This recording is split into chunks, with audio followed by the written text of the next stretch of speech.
What is up, Pitt fans? Thank you so much for tuning in to Inside the Panthers on YouTube. My name is Stephen Thompson, coming at you with another Inside Pitt postgame report from the Peterson Event Center. Pitt Panthers have just fallen to the North Carolina Tar Heels, number 8 team in the country, 70-57. A bit of an ugly loss for the Panthers, who didn't shoot well, but kind of played defense well enough to keep themselves in it. Just if you don't score, you can't win, and that was kind of the story of especially the second half.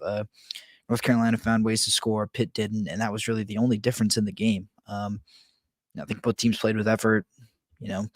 Both teams defended pretty well, but North Carolina, just an older, stronger team, was able to kind of fight through things, and they were able to get to the line, make their free throws. That was a killer. I mean, we'll get into the actual nuts and bolts of things a little bit later, but there's a big disparity at the free throw line, not necessarily in terms of shots, but just in terms of who made what free throws. Who did what with those opportunities. Pitt had some open shots from the field as well, but just didn't convert in them, and that's really all it boils down to. You hate to kind of reduce a game to simply making or missing shots, but sometimes that's what basketball is, and sometimes that's just how it happens.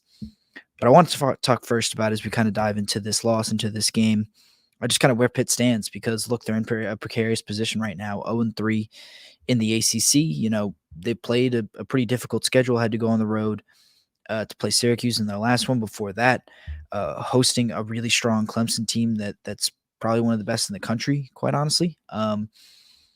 And now you've dug yourself a hole. I mean, look, this is why you need to take care of business in games like Syracuse, teams that are at least on your level if you're not even better than them. And that was a game that Pitt held a double-digit lead in the second half. So just doubly disappointing that they dropped that one. It just doesn't afford you any kind of wiggle room when you face teams like North Carolina, who might be more talented than you, that are ranked real high. I don't think Pitt last year knocked off a bunch of highly ranked teams, or teams that proved by the end of the year that they were some of the best in the country. They mostly just kind of took care of business in ACC play. They beat the teams that they were clearly better than.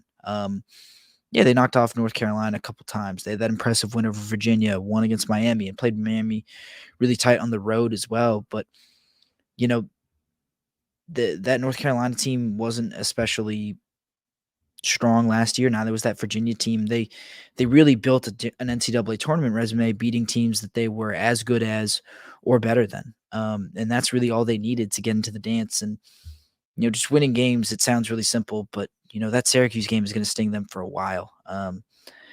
You've dug yourself such a deep hole, and you're running out of opportunities to gain marquee wins, which they now need because they didn't pick up those things during the non-conference season. You just, like I said, dug yourself a hole that's going to be really hard to dig out of if you want to, if you're even still entertaining the idea of returning to the NCAA tournament, or even make it a postseason berth in the NIT. Just the road is getting narrow pretty early, to borrow a phrase from Mike Tomlin.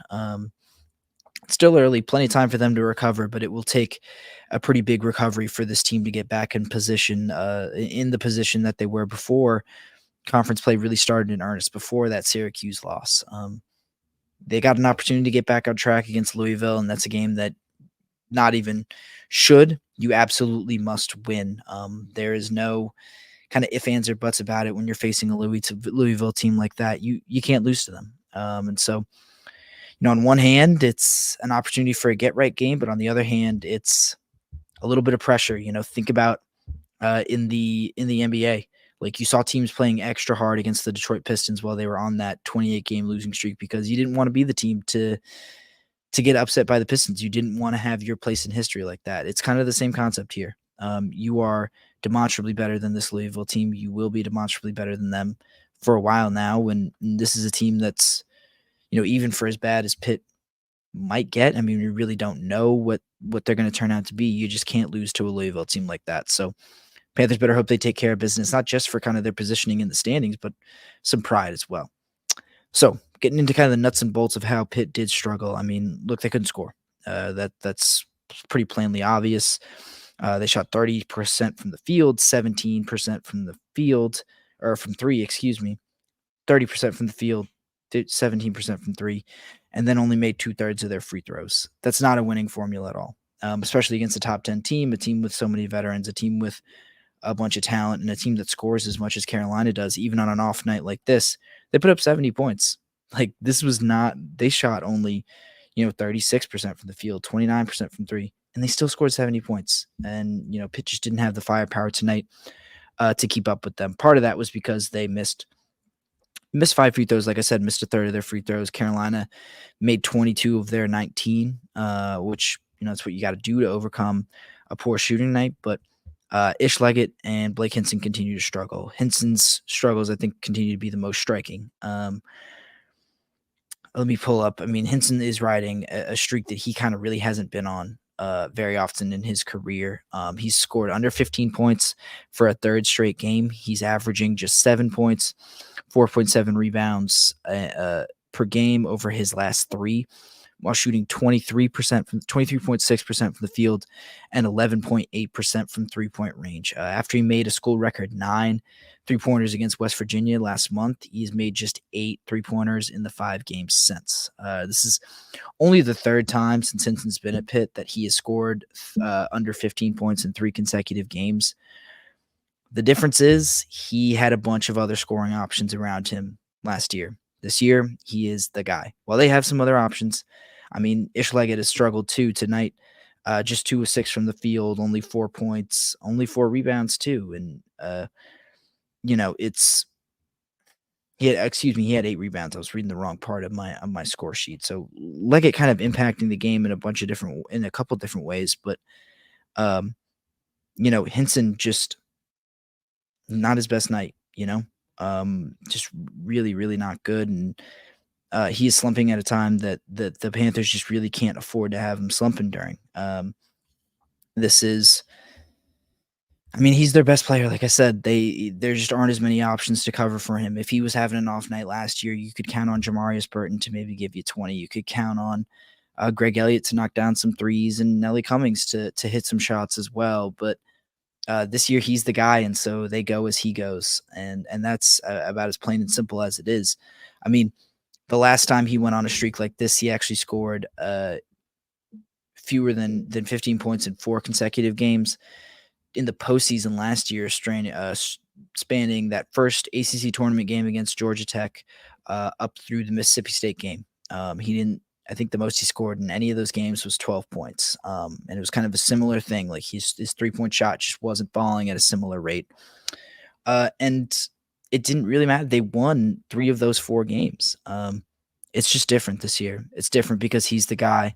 They all know it. And this team is just doesn't really have a ton of shot makers. And Henson's one of the few of them, and they just can't afford have him play like that on any given night. Same goes for Leggett. I mean, his struggles, we're not going to talk about them as much. He didn't take as many shots, only 2 of 6 from the field today. But he's got to be better than that. And he's got to be more aggressive than that, I think. On a night when it felt like, Bub Carrington was really pressing to score, really trying to desperately get him shoot himself out of I guess he had a decent night, but shoot the team out of a slump. Henson, it felt like I was kind of doing the same. Leggett, I don't want to say disappeared because he did impact the game in a couple different ways, but just wasn't as good as Pitt needs him to be. Wasn't as aggressive as Pitt needs him to be. He was a guy who I felt like was a slump breaker in the beginning of the year. He was a guy who could get downhill, get some free throws. He's a tough finisher, and he just hasn't been that. So while Leggett is impacting the game in a couple different ways, Henson has rebounded decently well throughout these games. It's just you need more from them, and you need those guys to be really, really good to support a supporting lead a supporting cast that still kind of finding themselves. A lot of young guys, a lot of guys who are just role players. Those guys are the scorers, so that's what you need them to do. On the flip side of things, 2 guys have been playing really, really well. I feel like it's Jalen Lowe and Guillermo Diaz-Graham. Lowe just kind of having great floor games, I think is the term for it. Just passing really well, scoring as well, making the right decisions, getting other guys involved. And then, defending at a low. I don't think he's ever going to be an elite defender, but he's holding his own, especially on a night like tonight where he's facing a guy like RJ Davis or a former 5-star recruit like Elliott could do.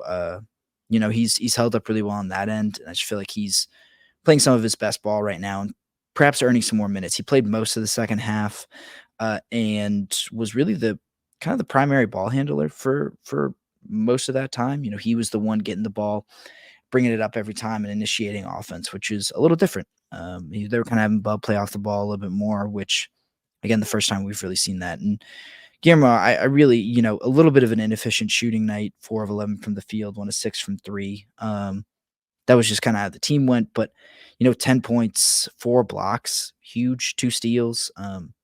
He's been tremendous.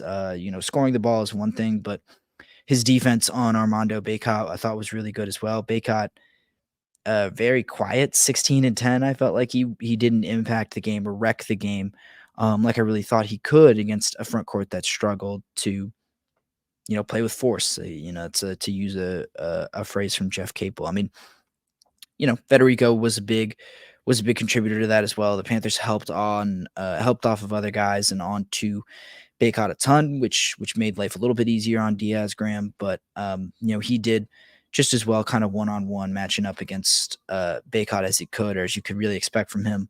And then he adds a scoring punch as well, which is really nice.